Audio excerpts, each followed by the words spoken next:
Hey, Tony Gaskins here. I want to talk to you about healing after cheating. So in relationships, sometimes cheating happens. And a lot of times the couple doesn't want to let go for several reasons. It could be you have children together. It could be you're married. It could be you truly, truly love one another and you want to make it work. But somebody decided to cheat. And the reasons for that cheating, that list could go on and on and on and on. It really boils down to irresponsibility, immaturity, a bad decision that a person made. It's never an accident or a mistake because you have to think about it before you do it. But how do you heal after cheating? And see, this is a two-part thing in the sense of it takes two people to really heal. So the offender, you first have to own up. You have to own up to what you did, and you have to ask for forgiveness. You have to admit to your wrongdoing. You cannot make excuses. You cannot point the blame. You have to accept the blame and commit to change. You have to be willing to do the work, to go out of your way to regain the trust. That may mean complete transparency. You cannot feel like you get to pick up where you left off. No, you have to start all over doing the things you did to make your partner fall in love with you.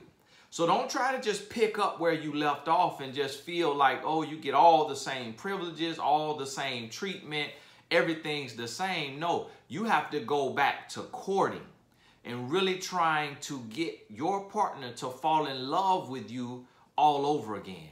You also have to be open, to be completely transparent, meaning that you have to be okay with your passwords being known, with emails being left open, phones being left unlocked.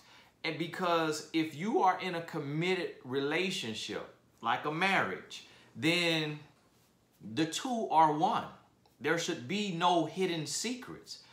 And although you may have some levels of privacy in a relationship that is outside of marriage, once you've cheated, you kind of have relinquished your rights to privacy. So you have to be willing to be open and to be transparent. And then it will be on your partner to say, look, I trust you.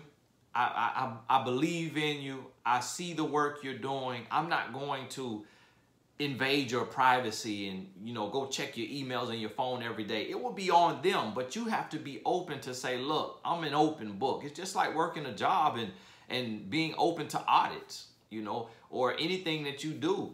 Even dealing with the IRS, we get audited. This is our business, our bank account, our life, but yet someone else can come in and audit us. The same thing in a relationship is that there shouldn't be secrets, and especially after you have cheated.